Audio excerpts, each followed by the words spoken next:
안녕하세요. 성형외과 전문의 국경원입니다. 중국 인플루언서 중에 왕징이라는 이름을 들어보셨나요? 중국에서 우리나라 돈 2억 원 정도를 들여서 얼굴을 전부 다 성형한 걸로 되게 유명해졌습니다. 워낙 얼굴을 좀 독특하게 개성있게 수술을 한 이후에 그 모양이 마음에 들어서 수백 명이 똑같은 모양의 형태의 얼굴로 수술을 한 사회적인 현상이 좀 있었어요. 그러면 왕징의 코는 어떻게 됐는지 이 부분에 대해서 같이 한번 생각을 해보는 시간을 가져보면 좋을 것 같습니다. 왕징이라는 분을 좀 간단하게 알아보면요, 수술 전후 얼굴 모양을 보면 얼굴의 모든 부분들을 다 수술을 했죠. 눈, 코, 입, 얼굴 윤곽, 귀까지도 다 수술을 해서 정말 얼굴 포인트가 많이 바뀌었는데, 이분이 찾아보니 중국 성형외과에서 일을 하시는 분이더라고요. 본인이 얼굴을 수술한 걸 넘어서 이제 자기 얼굴과 같은 얼굴로 상담을 해서 수술을 시키는 거죠. 수술을 받으신 분들의 후기들을 보고 왕징님과 같이 사진을 찍은 사진들도 인터넷에 되게 많은데, 알려져 있기로는 500명이 넘게 똑같은 얼굴로 수술을 했다라고 알려져 있습니다. 이러한 것들이 좀 단순한 개인의 선택을 넘어서 사회적인 복제, 약간 복사되는 현상까지 나타내고 있어서 우리나라에까지 큰 이슈가 됐었죠.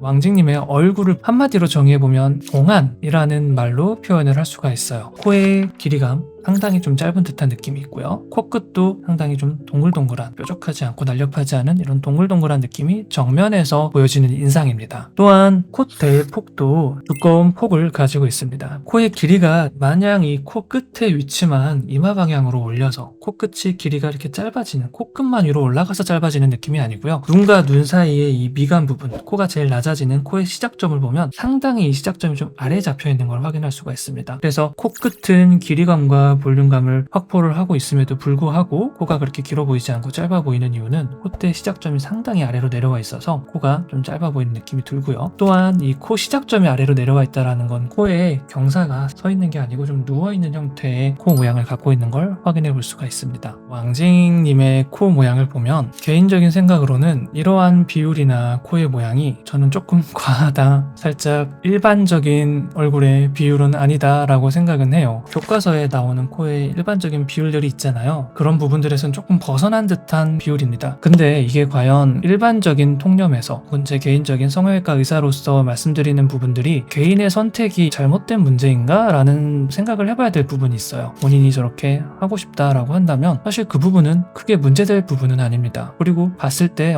좀 이상하다, 어색하다, 조금은 일반적이지는 않다라고는 하지만 봤을 때 그래도 만화 영화든 AI 이미지든 이런 데서 봤을 법한 이미지잖아요. 그래서 본인의 건강을 해치지 않는 수준에서는 수술은 문제없다라고 생각을 하고, 또 이런 얼굴에서 현재 코 모양을 봤을 때 저는 되게 잘 어울린다고 생각을 하거든요. 예를 들어서 지금 왕징님의 얼굴에 제 코 혹은 일반적으로 예쁘다고 생각하는 우리나라 연예인들 코 갖다 붙여놓으면 안 어울릴 가능성이 상당히 큽니다. 왜냐하면 현재 왕징님의 눈의 얼굴 비율, 얼굴의 크기 이런 것들이 전반적으로 개인의 개성에 맞춰서 수술이 되어 있는 상태이기 때문에 그 얼굴에는 현재 왕징님의 코가 잘 맞을 수 있다라는 거죠. 뒤집어서 생각을 해보면 왕징님의 코를 가지고 저한테 이제 상담을 오셔서 나는 이 사람 코처럼 해주세요 라고 하면 사실 그거는 맞지 않을 수 있습니다. 왜냐하면 얼굴이 왕징이 아닌데 그냥 왕징님의 코만 자기 얼굴에 갖다 붙여놓게 되면 그냥 일반인의 얼굴에 약간 만화 캐릭터 같은, 요정 같은 그런 코 모양이 되는 상황이 되기 때문에 당연히 얼굴의 조화와 어울리지 않겠죠. 근데 나는 그러면 왕징님 얼굴처럼 눈도 코도 얼굴 윤곽도 다 해주세요, 코도 똑같이 해주세요 라고 한다면 그 부분은 어울릴 수는 있을 것 같아요. 하지만 그렇게까지 이제 우리가 할 수 있냐 없느냐는 다른 문제로 생각을 해봐야 된다라는 거죠. 또한 본인의 개성을 무시한 채 그렇게 다른 사람, 다른 인플루언서의 얼굴 모양을 그대로 따라하는 게 맞냐 틀리냐는 그것도 다시 한번 생각을 해봐야 될 문제고요. 저는 이러한 현재 왕징님의 얼굴 성형 그리고 코의 형태를 보았을 때 크게 두 가지 질문을 해볼 수 있을 것 같아요. 첫 번째, 왕징님 개인이 그러한 얼굴을 추구하는 게 잘못된 거냐 라고 물어본다면 개인적인 그런 건강상의 문제라든가 이런 것들도 크게 문제가 없다라고 한다면 전혀 문제가 없다라고 생각을 합니다. 두 번째로 질문을 해볼 건, 그렇다면 왕징님의 얼굴에 현재 코 모양이 잘 맞냐? 저는 잘 맞다고 생각하거든요. 그래서 현재 왕징님의 얼굴에는 지금과 같은 코 모양이 가장 베스트일 수도 있다라고 이제 생각을 하는 부분이고, 마지막으로 질문을 해볼 거는 과연 우리들도 그러면 왕징님의 코처럼 수술을 할 수 있냐? 그 부분들은 좀 고민을 해보고 생각을 해봐야 되는 부분이라는 거죠. 전반적인 외적인 이미지나 이런 것들을 따라가는 건 어느 정도 본인의 얼굴에서 이미지를 따라가고 차용해오고 좋은 부분들은 가져오면 좋겠지만 똑같이 개성이 없이 완전 복제 인간 수준처럼 그렇게 수술하는 건 저는 바람직하지는 않다라고 생각합니다. 제가 항상 상담 때 많은 분들을 이제 이야기를 하면서 얼굴에 이제 코에 디자인을 해서 항상 보여드립니다. 그렇게 하는 이유가 예를 들어서 이 사람 코 모양 예쁜데 이렇게 해주세요 라고 이야기를 하시면 사실 되게 많이 도움이 되거든요. 성형수술이라는 것이 결국에는 본인의 만족을 위해서 하는 거잖아요. 어디가 아파가지고 어쩔 수 없이 성형수술을 받는 사람은 없을 거예요. 조금이라도 더 예뻐지고 이미지의 개선을 원한다면 예쁜 얼굴에 그 예쁜 코에 어떤 부분들이 내 코에선 이렇게 됐으면 좋겠다, 이런 꼭 디자인을 조율하고 이야기하는 과정이 필요합니다. 그래서 그런 것들은 상담 때 정확한 니즈와 정확한 현재 상태를 파악을 해서 디자인을 하는 것이 중요할 것 같습니다.